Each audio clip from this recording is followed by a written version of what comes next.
कोई साधारण कन्या नहीं है जनक। इस धनुष से तुम्हारी पुत्री का भविष्य जुड़ा हुआ है जनक। ये धनुष निर्धारित करेगा कि भविष्य में सीता का योग्य वर कौन।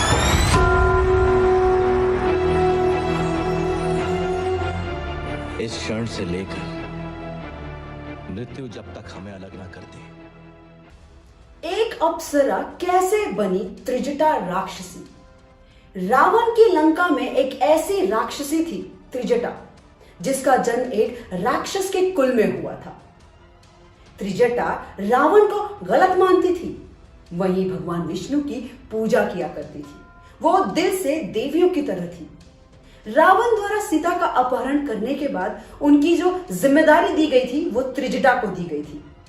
त्रिजटा सुलेखा नाम की एक अप्सरा हुआ करती थी, जो इंद्रदेव के दरबार में मनोरंजन किया करती थी। सुलेखा को चित्रसेन नाम के एक गंधर्व से प्यार था। वो दोनों इंद्रदेव के दरबार में मनोरंजन किया करते थे।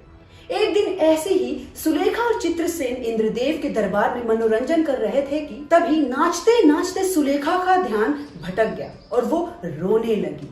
तभी वहां भगवान नारद आ गए।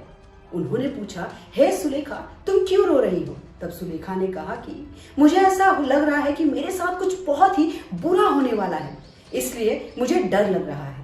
तभी नारद जी ने कहा कि अभी तुम्हें पता नहीं कि तुम्हारे साथ भविष्य में क्या होने वाला है, तो उसके बारे में सोचकर क्यों परेशान हो रही हो? बहुत कोशिश करने के बाद फिर भी नारद जी ने सुलेखा को कुछ नहीं बताया। उन्होंने कहा कि जो भी कुछ तुम्हारे साथ होगा वो तुम्हें पता ही चल जाएगा। फिर एक दिन सुलेखा और चित्रसेन पृथ्वी पर गए। वहां की सुंदरता और नेचर को देखकर सुलेखा और चित्रसेन मंत्र मुग्ध हो गए। वहीं एक झरने के नीचे एक नदी में दोनों पानी के अंदर खेलने लगे। वहीं नदी के किनारे एक चट्टान पर दुर्वासा ऋषि तपस्या कर रहे थे। सुलेखा और चित्रसेन जब खेल रहे थे तो पानी के कुछ बूंदे बार बार दुर्वासा ऋषि के ऊपर गिर रहे थे। उनकी तपस्या में भंग पड़ रहा था। बार बार पानी के छींटे उनके ऊपर गिरने की वजह से ऋषि दुर्वासा ने अपनी आंखें खोली और उन्होंने सुलेखा और चित्रसेन से कहा कि सुलेखा, मैं जानता हूं तुम एक अप्सरा हो, लेकिन आप लोगों की वजह से मेरी तपस्या में भंग पड़ रहा है, इसलिए आप दोनों यहां से चले जाए। तभी सुलेखा और चित्रसेन ने उनकी ये बात नहीं मानी और सुलेखा हंसकर कहने लगी, ये जगह आपकी नहीं है, ये जगह सब लोगों की है। सुलेखा को ये नहीं पता था कि दुर्वासा वो एक ऐसे ऋषि है जिन्हें बहुत जल्दी गुस्सा आता है और वो बहुत जल्दी श्राप भी दे देते हैं। ऋषि दुर्वासा कहते हैं कि ऋषि की बात न मानना राक्षसियों का काम है और तुमने ठीक वैसा ही किया है, इसलिए मैं तुम्हें श्राप देता हूं कि तुम अगले जन्म में राक्षस कुल में पैदा होंगी। इतना सुनते ही चित्रसेन उस ऋषि के पैरों में गिर पड़े और उनसे माफी मांगने लगे। उन्होंने कहा कि सुलेखा को माफ कर दीजिए, उसे आपके बारे में पता नहीं था।